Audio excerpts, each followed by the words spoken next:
Okay, I think we're going to get started. It's 10 a.m. Central Time, so we will begin our webinar.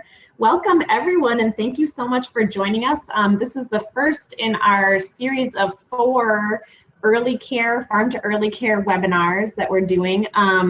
We're really excited about this series, and we're really glad to have you joining us. We have really good attendance today, and we've had a lot of interest in this, so we're very excited to launch our webinar series today.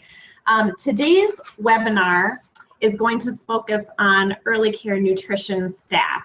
So the goal with these webinars is basically we at the Institute for Agriculture and Trade Policy, IATP, are taking the trainings that we do with our early care partners and kind of distilling them down into basic webinars that we wanted to provide publicly so that anyone who's interested in launching their own farm to early care products or programs, if you want to purchase local food, if you want to do farm and food activities in the classroom, if you want to do family engagement activities around farm to early care, we wanted to basically share our model publicly so that anyone else can be empowered to do that and basically use these as a basic background, and we'll also provide other resources that can get you started. So my name is Erin McKee. I am the Farm to Institution Program Director here at IATP. And we have been doing a lot of farm to early care work since about 2012, and we do a lot of actual technical support for partners to do projects on the ground, in addition to publishing resources to be used publicly and things like that.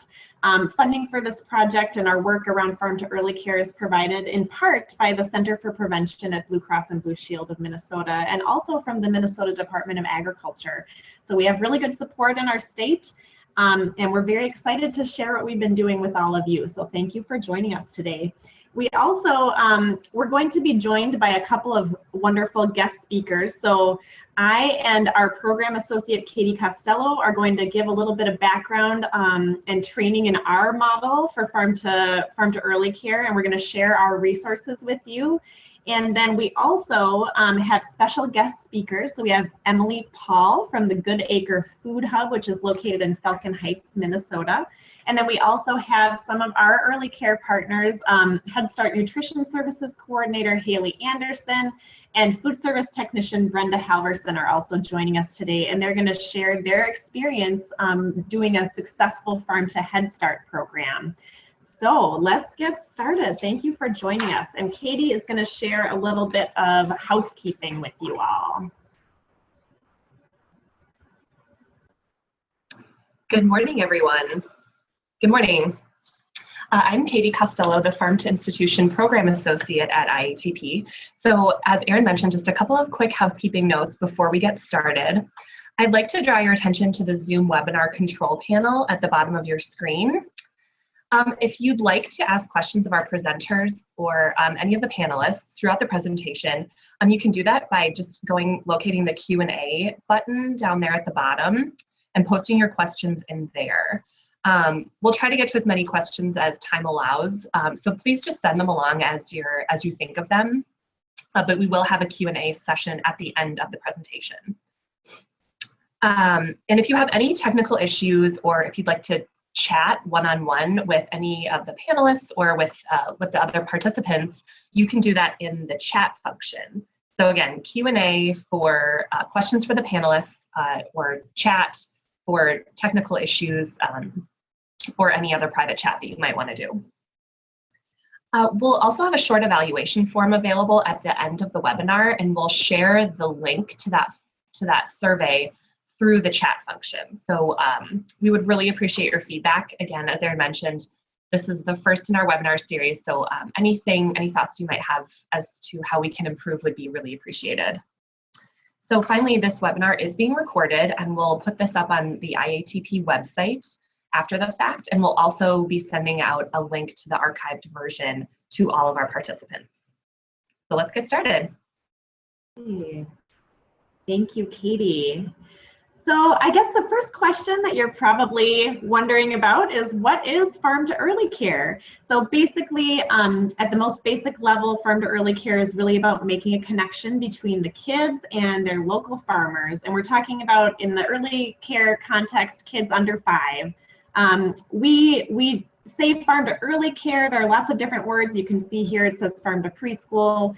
And we are talking about the full spectrum of childcare delivery. So that could be preschools, it could be Headstarts, it could be in-home care providers, center-based programs that are based in churches or schools. Any of those can do farm to early care. It's not restricted to any one type of place. There are a lot of different types of activities that go into farm to early care. And I did want to make it clear, because sometimes it can be a little bit confusing. Farm to early care, farm to preschool, it's not one set program where you have to do a certain set of activities. It's actually just a name that refers to a type of program, a type of set of activities. So it could involve, sourcing local foods to serve in your meals. It could be doing classroom activities. It could be doing a garden in the center. It could be doing field trips to farms or to farmers markets, doing family engagement activities. Today, we're just going to be talking about our farm to early care model at IATP. And I just want to stress that this is not the only way to do farm to early care.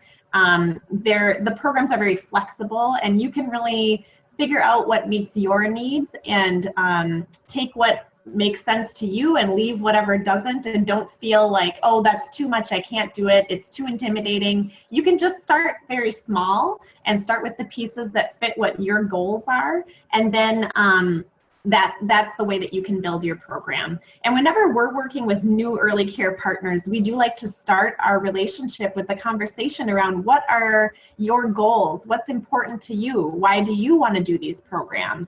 And that can really be the foundation that you can build your program on. So just keep that in mind.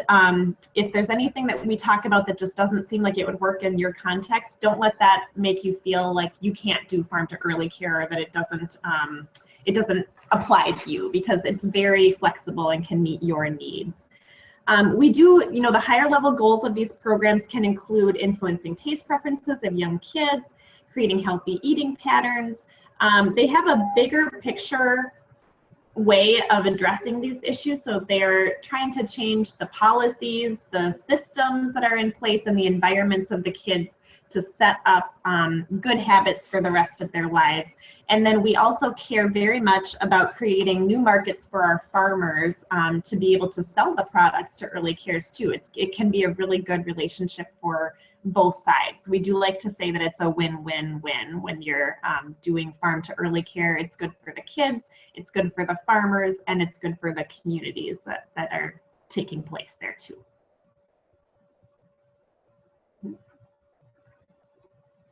Go. All right. So as Erin mentioned, farm to early care programs are good for farmers, communities, and for, of course, the children. And because we're in an early care environment, let's spend a little bit of time digging into the benefits that these programs can have for young children in particular. Farm to early care, early care environments serve children in a very important age group. The majority of kids' growth and development happens between birth and age 3. And this is also the time when their eating habits and their preferences are becoming established. Even the pickiest eaters, believe it or not, can learn to enjoy new foods, but it can take between 8 and 20 exposures to a new food for children to accept it. So using class and non-meal times to introduce new foods to children really increases the likelihood that they'll develop a preference for that food. Establishing healthy eating habits from the time kids are very young will carry forward with them through the rest of their lives. And according to the CDC, we know that almost 10% of US children between the ages of 2 and 5 have obesity. And generally, children who are overweight in that age group tend to be overweight as adults. So it's really important to develop those healthy eating patterns early in life.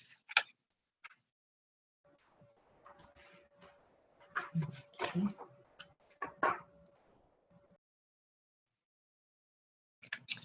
As food service and kitchen staff, you have a really important role in making sure that farm to early care programs are successful. Brian Wansink, a professor at Cornell University's Food and Brand Lab, describes cooks who can unknowingly help define taste preferences and facilitate healthy eating as nutritional gatekeepers, kind of a fancy term. But featuring local fruits and vegetables in your meals and snacks is one of the key components of farm to early care programs. And it's your job to make sure that these foods are served in a way that is appealing and it showcases fruits and vegetables in a variety of different preparations. So Emily from the Good Acre will be talking about things to consider when cooking farm fresh foods a little bit later on in the presentation. Some of you also might be the ones who are identifying local growers to purchase from and coordinating some of the deliveries. So we'll have a separate webinar on that procurement process later on July 18th. But just a heads up that that will be coming because that's a very important component of the program. So this slide illustrates the basic flow of IATP's Farm to Early Care model. So you can see that on Mondays and Tuesdays, we have the teachers do a classroom activity. So they do that around the highlighted food of that time. And each food that is highlighted for 2 weeks at a time. So on Monday and Tuesday, let's say if the highlighted vegetable was a tomato or something. On Monday, the teacher might do an activity where they hide a tomato inside of a bag and then they pass it around during circle time and the kids all reach inside and touch it and try to guess what it is and talk about, oh, it feels smooth, it feels soft, it feels cool, and they can talk about sensory exploration of that item, and then they reveal that it's a tomato at the end, something like that. Then on Tuesday, they would do another classroom activity. So they might make it part of their arts and crafts and do paintings of tomatoes that day. Or they might read a book that has tomatoes as a theme. Or they could do a science experiment where maybe they sprout tomato seeds or something like that. So the basic idea is you're getting those exposures to the food item in the classroom through fun experiential learning activities. And that all happens before the kids ever see the food on their plate and are asked to eat it. So then on Wednesday and Thursday, the highlighted food item is menued. So there are different recipes that are used in their regular mealtime, and the kids get the chance to actually taste this local food item. We want to give children the opportunity to experience the produce in many different ways. So we do work with our partners and we suggest that they try to choose recipes that maybe have the food raw on the first day, but then on the second time they menu the item, it's cooked and it's prepared in a totally different way. And that way, if the kids try it on one day and they say, oh, that's not really for me, maybe they'll really like it if it's prepared in a different way. So we want to show them that it can be there are many different ways that you can prepare the food, and that just because you didn't like it one way doesn't mean you won't like it another way. As Katie mentioned earlier, it's really important for this age group to get multiple exposures to the food. And the first time, it's totally developmentally normal for this age group to have food neophobia. So they're actually afraid of trying new foods. And I know a lot of parents and teachers and kitchen staff get a little bit frustrated with that and a little bit scared about that. But basically the advice is you just keep offering the food over and over again. And by the 8th or 10th time the kid tries it, it actually will influence their taste preferences to like that food. So that's kind of the idea of our model, because when they do this cycle 2 times in a row, by the end of that 2-week period, the kid will have gotten exposure to that highlighted food item at least 8 times through 4 classroom activities and 4 different menu preparations of that item. It's pretty important that we have both components to our program, and it's really great if we can have those multiple exposures as part of the planning process too. So you can see here, this is the actual list of food items that some of our partners are using this year. You can see that we have chosen seasonally appropriate items. So we work with our farmer partners to figure out what's going to be in season when, and make sure that we're choosing items that are at the height of their growth period at the time that we're going to be serving them. And that's important because not only does it mean that the food will be available and probably at a lower price because there will be more of it, but it also usually tastes best at that time too. So it's really great for the kids. Just as an aside, I remember I didn't like tomatoes when I was little, and I think it's because I had never actually tried an actual garden fresh tomato. And the first time that I had one, it was like a totally different food item. So that's part of the rationale of this program, is that if you give kids the chance to taste these really healthy vegetables straight from the field, they're going to be more likely to like them because they're going to taste great when they're nice and fresh.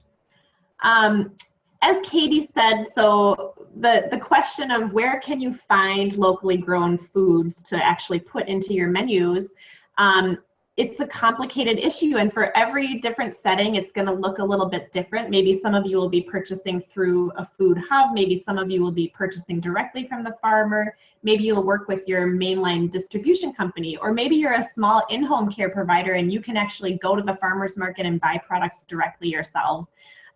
It can look different for every person and every setting, and that's why we are going to do a webinar on July 18th that's all about how to find and purchase locally grown food items. So we're not going to get too into the details of that today, but just know those logistics and the food delivery and purchasing, we definitely recognize that that is something that people want help with, and that's why we're going to do a whole webinar on that topic.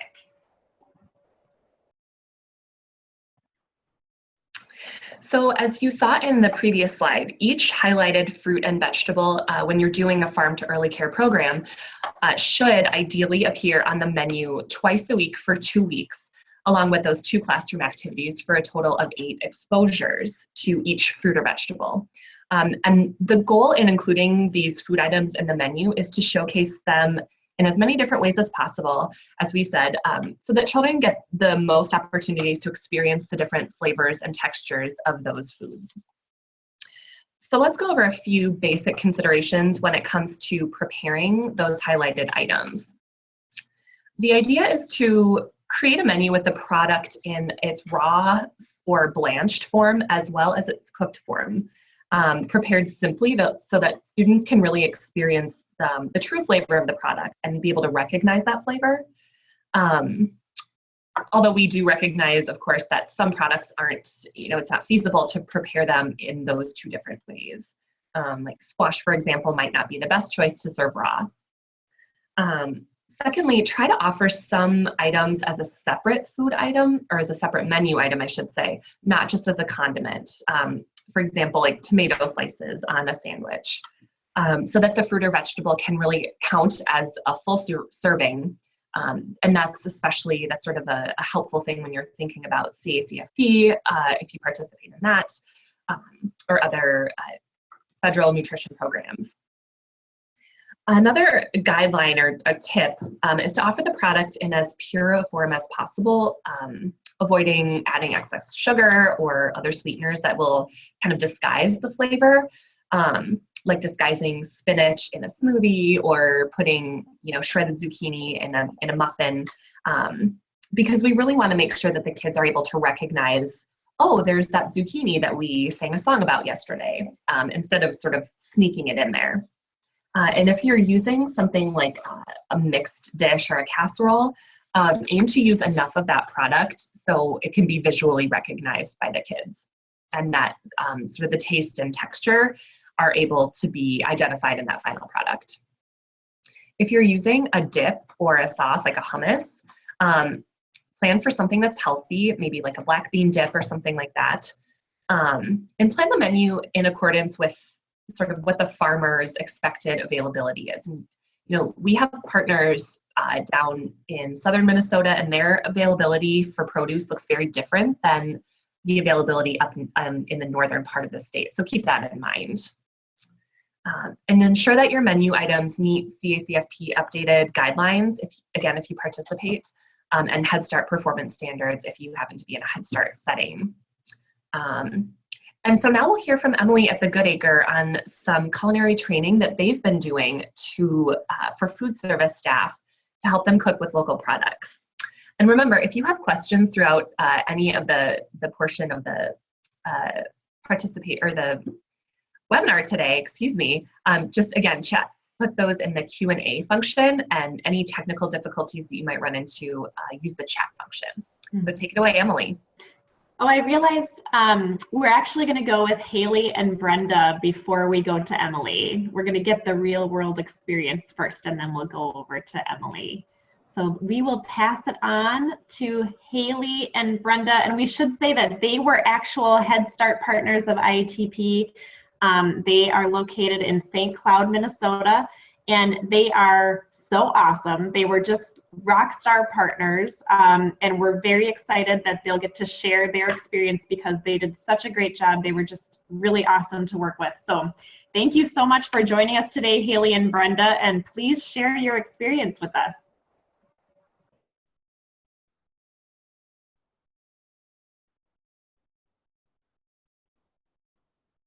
Hi, so my name is Haley Anderson, and I'm from Reach Up Headstart, and I'm going to kind of start going over on my side as being the nutrition service coordinator of the program. So first, to kind of talk about why we decided to participate in Farm to Head was because of so many things that Aaron had brought up of the benefits of it. One thing I would like to add about that was of the reasons of why is that really we wanted to develop the relationships within our to develop those relationships with local fruit and vegetable growers. We decided we stay within a 30-mile radius of local produce. So we started kind of figuring out what farms were located within that radius to start connecting with, to find out what produce they would have available at different times of the season that we were open. So as you saw from the calendar that Aaron spoke to, they had started in June or July, but all classes last year didn't start until around September. So we had a little bit of a late start. So we ended up going from September through the end of November with ours. And so because of that, we used green beans, tomatoes, and in order, and each for 2 weeks, apples, so that way we could participate in the Great Apple Crunch, carrots, potatoes, and squash were the vegetables that we chose. And the reason we chose these ones were based on the availability from the farmers we chose to work with, but also we wanted to mix new ones that the kids weren't used to on our regular menus with some of the ones that they were already familiar with. So that way we had a good mixture. So that way we weren't just throwing new ones completely every single couple of weeks. One of our biggest goals too was to make sure that the teachers we're on the same page as the kitchen. We can be pushing out local produce consistently, but without those activities within the classroom, we're not getting to that minimum amount of 8 exposures for it to even consider wanting to try it, to get over that phobia that Aaron spoke to. Another one was to increase the children's knowledge on where their food's coming from. So many kids tell you that, the carrots come from the supermarket. They don't completely understand that full circle. And with those activities and us putting it out for snack and for lunches, we were able to increase that knowledge of where their food came from. One of the biggest things that we had with this program was do a farm tour at Stony Brook, and the kids were able to see all the different squashes that they had. Because don't quote me on this, but about 13 exposures. Is it better? Sorry about that. About 13 different varieties of squash. So after the kids went to that, they were able to go to the pumpkin patch where they got to pick out pumpkins, and everybody that was it was in the family that was at the farm tour were able to do that as well. So it was not only a trip, for lack of better word, but a parent engagement for our parents as well. And it's still something that the kids talk about to this day. When I come in the classroom, they'll say, "Oh, you were that girl that we went to the farm with." So it definitely impacted the families to also see where their food is coming from too. So like a full circle. And if Katie, you go to the next slide, way that we kind of evaluated the experience going in our classrooms. This is one experience. All the kids had a I tried it passport, and they got stickers that represented love it, like it, or maybe next, just to keep the message positive. And so this was a classroom data. We had individual passports, which actually this year we'll be taking that away because it became to be very time consuming for teachers to do it on an individual child basis. Whereas this graph, as you can see, doing the whole classroom at once was a lot easier for them to document. So we let the teachers customize it to how they were able to fit in to get some data on how the Headstart program was going. You can see at the beginning, at the top of that, the graph goes from the bottom. And so different produce had different reactions, and it was a great experience. I guess the one thing I wish I would have known when I first started planning for Farm to Headstart was kind of just the overall coordination of everything, coordinating with everybody within our agency, but really within those farmers. I'll tell you that I started emailing, realized that was getting their attention. I had to call them, and most of the time I would have to go. I rode along with one of the farmers on his gator through the field as he was checking on workers and how the progress was going. And he showed me produce at him too. But that was the way that I could actually have a half an hour of his time while it wasn't taking away from him being on the field. I did have to go to the farms and pick up the produce because we were doing a small scale at this for our first round. And so we weren't getting enough produce for it to be worthwhile the farmer off to come deliver. But I will turn it over to Brenda, her kind of more about her experience within the kitchen with Farm to Headstart. Thank you. Can everybody hear me? I see Haley had a little technical difficulty. I'm not sure what the deal was with that. So hopefully you got the gist of the story. One of the questions we were asked was, how did we react when we were first told that we were going to be doing this program? Some of it was fear of the unknown. After doing a couple of times, we kind of figured out the program, what foods we were getting, how we were going to process it, package it, send it out, how to cook it, new recipes, those types of things. We didn't have a lot of examples because it was such a new thing for us. So that, okay, who's doing what? Who's got a list? Who's got the recipe? When's it going to get delivered? All of that scary part of it. So it kind of all worked itself out. You kind of take a deep breath and process through it. It was really fun to try foods in a different way and seeing the feedback from the children and the staff, being open to it, exposing them to new and different ways, and the multiple times that you could see it raw, see it cooked, that type of thing. Somebody's saying my microphone isn't quite right still. Yeah, your microphone's rubbing against like your hair. Okay, get that out of the way. We had fun trying the new recipes, presenting to the classroom in different ways, just letting them know and see different items, kind of losing a blank in my thought process here. So for next time, we've already been working on our planning. So we've already chosen our foods that we're going to use, what days we're going to use them on, and how we're going to use them, knowing now what we did not know when we first started out. If there's any questions, you can chime in on us. Otherwise, I think I wrapped up. Thank you, ladies. Brenda, I have one question. Your other colleagues, how did your other colleagues feel about doing the program? Were all of you kind of on the same page, or were there some of you who were more enthusiastic than others? We were kind of all on the same page. It was the fear of the unknown and taking it one step at a time. When Haley rolls through the door and she's got crates and crates and crates of green beans, and we're all looking at each other like, oh gosh, what do we do with this? And yeah, and you know, taking it a little at a time and figuring it out. So yeah, we're all kind of like, uneasy but confident and trying to be positive in the new adventure and what are we going to learn, what are we going to take away from this program. So yeah, being very open-minded was huge and trying to encourage each other. Well, let's try this and let's do that. So it went really, really well. And I was wondering too, both for Brenda and Haley, how did you feel after the program, you know, after you had wrapped up last season, looking back? What was your feeling about how it went and what you had done? For myself, I felt very proud that we got what we got and how we got it out the door and all the positive feedback.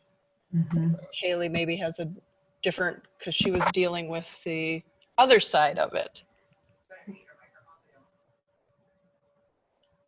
Well, I would say that on my side, looking back, after grabbing all the data from the teachers and getting the teachers' response,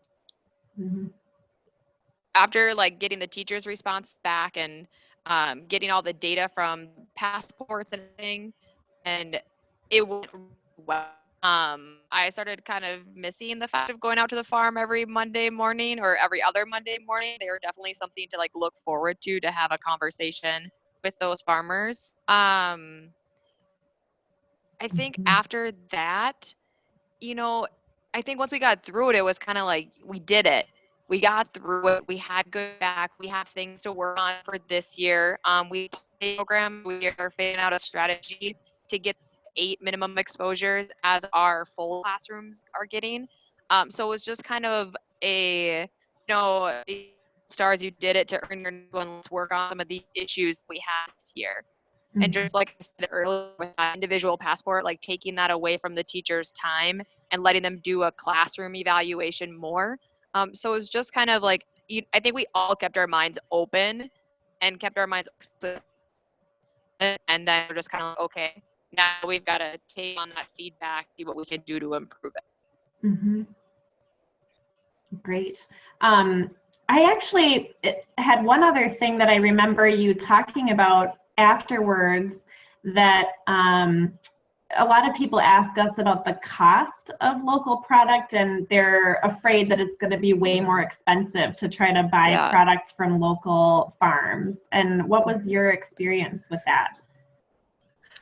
Actually, after I grabbed all the costs from the local produce that we would get, or like the produce that we get from a distributor, and compared that we had been picking up, and the way that I kind of compared it was the number of servings we were getting out of the pounds that were picked up. So we made sure that everything fit the CACFP guidelines. So if it was going out for a snack, it was going out in a half a cup. If it was going out for a lunch, it was going out in a fourth of a cup. That way we weren't increasing our cost with adding it as a component to what was our plan.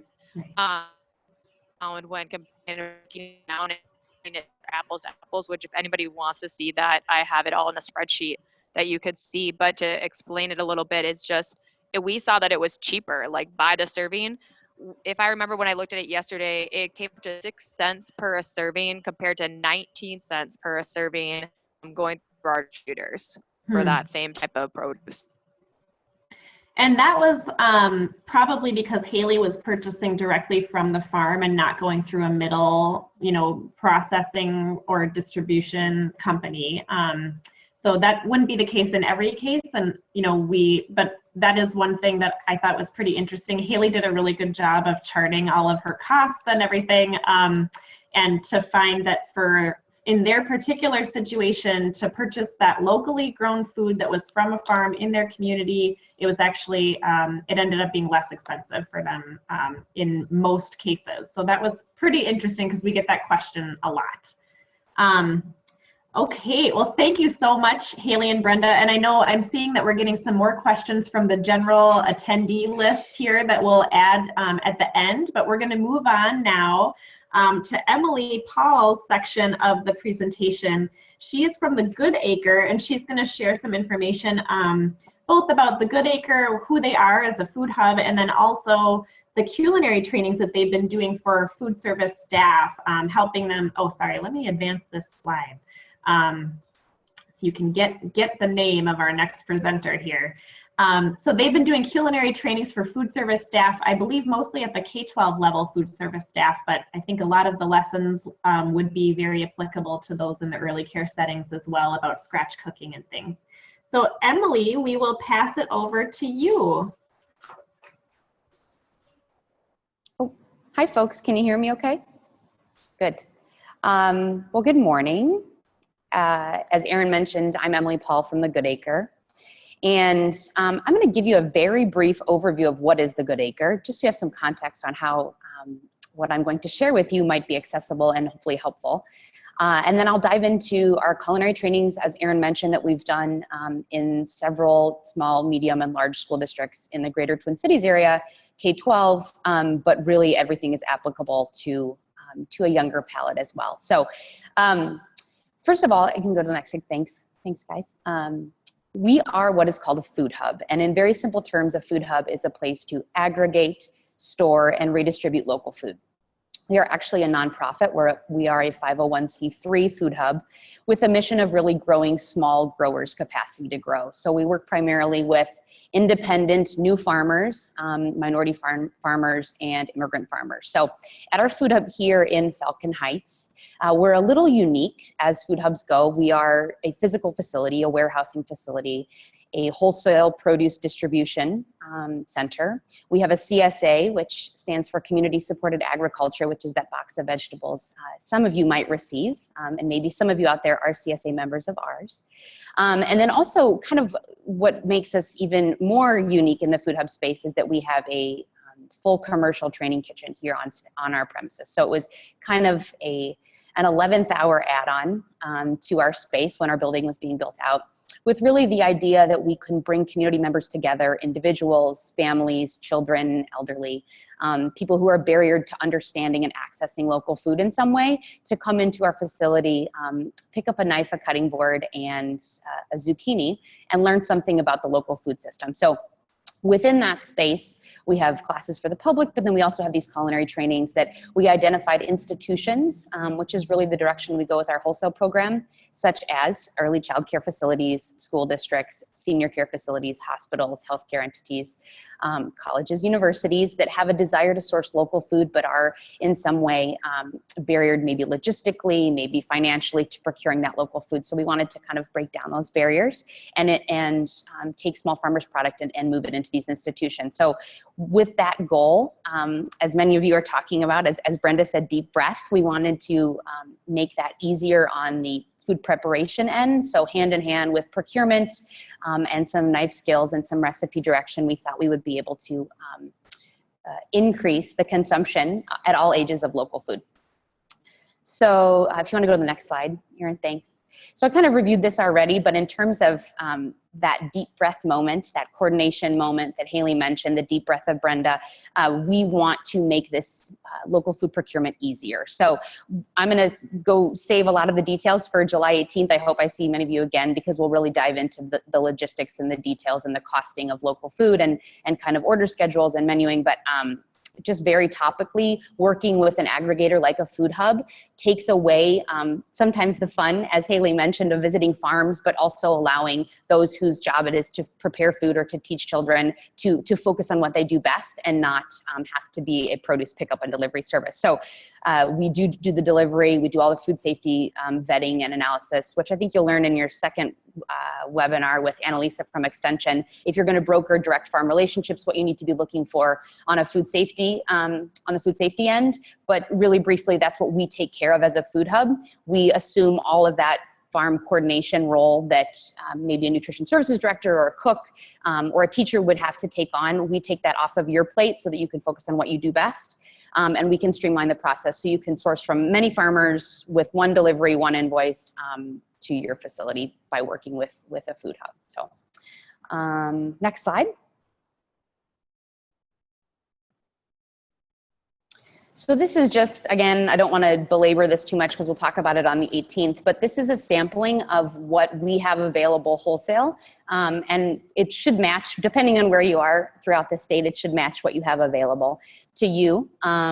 But as you see down the left column, there's fruits and then vegetables. Obviously, we're in Minnesota, not in California, so the fruit list is a bit shorter than the vegetable list, but you'll see there's case sizes and quantities. Obviously, this is geared toward a larger institution, but for some of the in-home providers or small-scale agencies, we would be able to, or food hubs in general would be able to divide up those cases and deliver to the quantity you would actually need. So I think it's interesting to note the far right column where it says months available.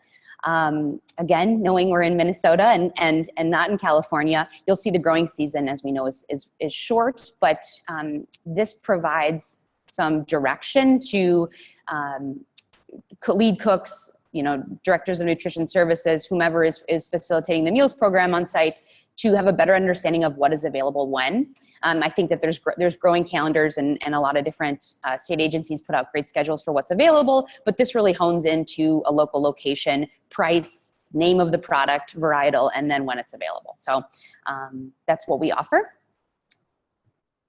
So now hopefully, we can dive in a little bit deeper into these culinary trainings. I think many of you, I think there's about 150 of you out there listening, are probably thinking, this sounds awesome. All sounds wonderful. We wish we could be like Haley and Brenda in St. Cloud. They have their act together, but maybe some of you say, I don't know where to start. I need to find a cutting board, find a knife, and figure this out. So, and I say that jokingly, I know many of you already have cutting boards and knives, but how can you really easily implement it? And I think as Brenda mentioned, that deep breath, that moment of, okay, we want to make this change. We want to implement farm to childcare institution, and we're all on board, but we need a little direction on how to actually get this off the ground. So it's one thing to know where to buy your vegetables, but it's another thing to know what to do with it, especially considering a palate of a 0 to 6-year-old. So, in what we offer to food service, in terms of food service training, is that we really want to, this sounds very social worky, so for the social workers out there, you'll understand what I'm saying, but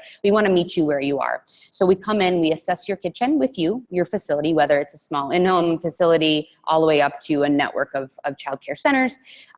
See what you have physically on premise. What type of food processing equipment do you have? Do you have, ovens to roast food? Do you have stovetops? What does just raw cutting look like for you? Then we also want to meet with your staff. So we don't want to come in and be prescriptive, but want to get a sense of what is the culinary baseline understanding, what is the culture for food. It's just as important for those who are serving the food to have exposure to it as the kids themselves who are going to eat it. So it's important to have everyone on board to make this change and to do a little bit of background training when it comes to actually what are different vegetable varietals. If you hold up a parsnip and someone says it's a white carrot, we're going to have a little bit of dialogue around that. So we will come in and do that. And then identify the foods that are right for your program, for your farm to school goals. IETP's outline and schedule for products for the food calendar, I think, is brilliant, wonderful. That's right on par with where we would advise some schools to be. Some facilities might be ahead a little bit and already be doing a lot of scratch cooking and implementing local seasonal foods, but want to have a little more understanding of that schedule and want to maybe ramp up. Let's say they want to go with 4 to 6 vegetables a week, instead of 2 or 2 to 4. So we can kind of come in and assess groups where they are there and where they want to move to. If you look down the list here on the slide, like I said, we do these culinary trainings that are tailored. We like to do them in our physical facility, and you'll see, I'll point it out on the next slide, kind of some attributes of our physical space. It's always nice to take your staff out of the facility that you're in every day.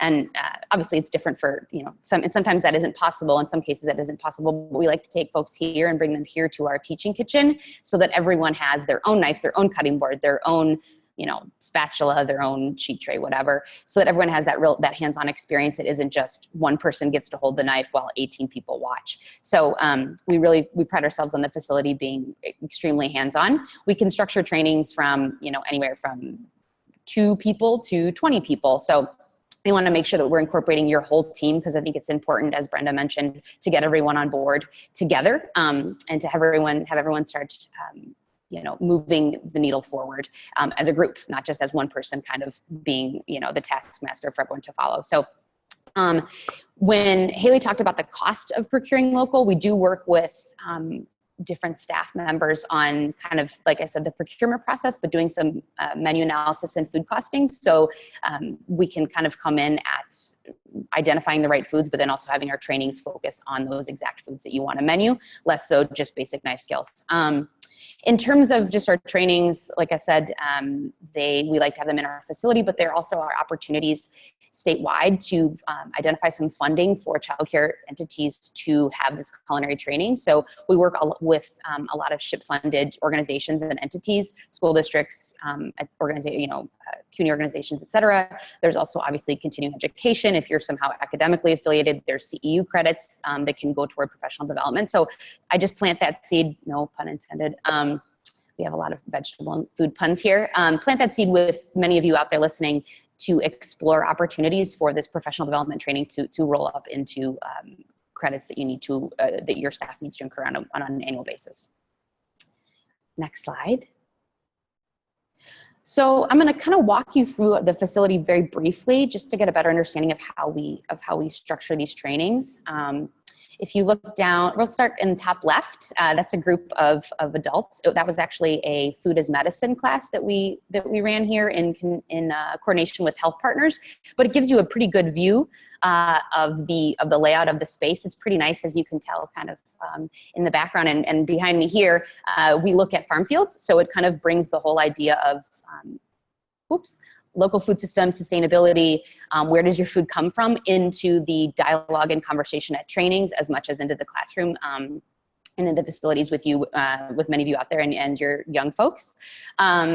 If you look down to the bottom left, that was just a kids class that we taught. So we do actually engage all levels of community partners. We want to have young people all the way up to senior folks coming in and engaging around local food in our space. And then kind of to the right, you'll see when I mentioned, if we have 18 people in a class, there's 18 bowls, 18 knives, 18 cutting boards. I think that's really important in whatever training you're doing on site, or if, with a training facility like the Good Acre, that everyone has that hands-on experience. There's something about muscle memory. There's also something about confidence building when it comes to incorporating new vegetable items, fruit items into your menu, that it's important for everyone to take a crack at it or take a slice at it. So. If you want to go to the next slide too. So a few other things that we do here, obviously, and I think is important, as you're taste testing, 8 to 20 times with really young people, we come into schools and into different community organizations and help and co-facilitate taste tests. I think it's really important, and we talked a little bit about this, IATP and Haley the other day, but this idea of saying no thank you to trying foods and incorporating less of a yuck, ick mentality, and more so, maybe it's not my favorite right now, but I'm gonna give it a go the next time. So we really, we worked on thumbs up, thumbs down, or not my favorite as kind of the rhetoric around liking foods, and less, no scolding and scorn for not, but really just being encouraging to try. Sometimes licking a vegetable, I know that sounds really silly, but that's a great way to get kids engaged in that initial, if texture is weird, especially to little kids, just a tiny taste or a lick usually opens doors that they may never want to go down if they had to put the whole bite in their mouth.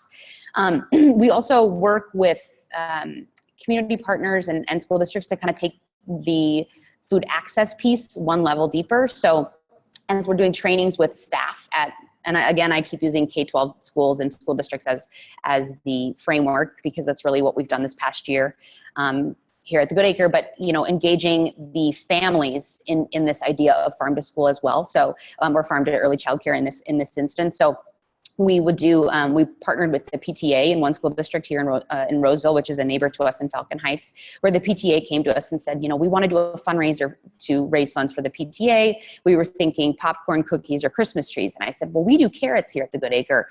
Could we think of something and be innovative in that route? So we came up with an idea that was called Farm to Families, and it was a carrot fundraiser. So families made a $20 cash contribution. Obviously, every district and every school or every institution is different, but made some sort of cash contribution, and a percentage of it went in, as cash to the organization. you know, 60-40, 70-30 split. So we want more funds going to the place raising the funds, less so just to the Goodacre here, or to our farmers. But the deficit, or that differential, some money went toward buying carrots for the food service program at the school district, and then some money went back in as a return on your investment to the family in 2 pounds, which is a normal grocery store size bag of carrots, sent home with the child that day. So for that $20 cash contribution, you're making a contribution to PTA, you're making a contribution to the quality of food for all in the school, in the lunchroom, and then you're also, you know, getting a little return on your investment by getting those organic carrots back at home to have that conversation at home. So that echoes and kind of multiplies the touch points around local food, but also allows a little bit of a food access piece and an equity piece, which we find our community partners are really interested in. So that's kind of what the form looked like. It's just an overview of what I just mentioned. I'm happy to, you know, shoot this out to anyone who's interested, and, you know, provide a little more explanation. And we can talk a little bit about this on the procurement call in July. But, you know, I think just themes to take away is that with culinary trainings and implementing this food, I think you want to be realistic with what your facility can handle. I think you want to be optimistic with what your staff can execute on. I think it's really important to have everyone moving in the same direction, knowing everyone will be at different parts of their farm to early childhood journey. That's on the cook side, that's on the, you know, facilitator side, teacher side, and then also obviously on the child side. So if we can have everyone on board moving in that direction, it will be pretty easy to implement. And again, talking about costs that Haley mentioned, that is part of menu planning and part of like doing an analysis on food cost as you look through what you want to be serving kids throughout the week. It really does not come in any more expensive to menu and to serve locally grown items than it does to serve anything that's sourced from halfway across the world. So I know I threw out a lot of information, a lot of topical information on the procurement side and then on the culinary side, but that's my email address. Please feel free to those listening to reach out to me directly, or go to our website, thegoodacre.org, for a little bit greater understanding on the types of programmings we offer, but know that culinary trainings can really be tailored to where you are as an organization. Thanks for the time, everyone.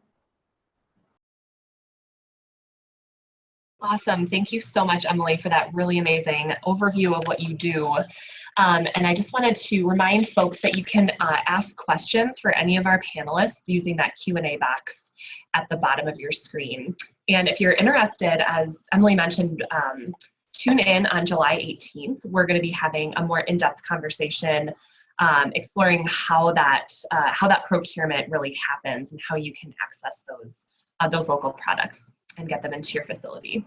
So if you're interested in learning about different aspects of farm to early care or doing some more digging, there are plenty of resources available out there. These links are just a sample of some that relate more specifically to food service and nutrition staff in early care settings. So obviously you can't click on these links, but we'll be sending these out in a follow-up email. So stay tuned for those. Great, so thank you. And now we are moving into the Q&A portion of the webinar. As we reach the end of our time here, we still have a little less than 10 minutes to ask questions, so please send those in. One thing that occurred to me as I was hearing all of our speakers talking was I think there's been a real culture shift, and I know I've talked with Haley a little bit about this too, that, you know, people care a lot about where their food comes from now. Food service workers, kitchen staff care about that a lot more now.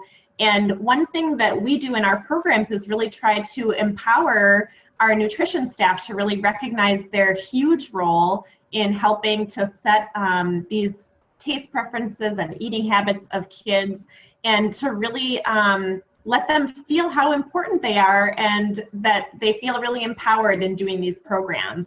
And Haley, I was wondering if you or Brenda could talk a little bit about kind of I know that you were kind of coming in as a newer food service director there, and kind of the shift that you're seeing within the professional world of food service to kind of a different way of doing more scratch cooking and thinking more about taste preferences and eating habits and like the big picture, holistic picture of food and food systems when you're working with kids? Oh, she's muted. Okay. So to answer your question, I mean, you definitely are seeing a culture shift in people wondering where their food from, farm it's coming from. Parents ask that, asking, where do you guys get your produce from that, you know, Jimmy, you know, a generic name, keeps asking me about. And I think within the food service staff too, like it took them a little bit to get used to it, as Brenda had talked about, but as they got used to it, there was definitely a change to a couple of my last pickups. It was, hey, we have potatoes on the menu in 2 3 weeks. Can you pick up like an extra 50 to 100 pounds while you're there? Certainly as it becomes something that's normal, they're rooting on getting into that scratch cooking, and the more familiar they become with the produce that's walking in the door, that they don't know exactly what's inside those crates, the increase that you with the like them excited.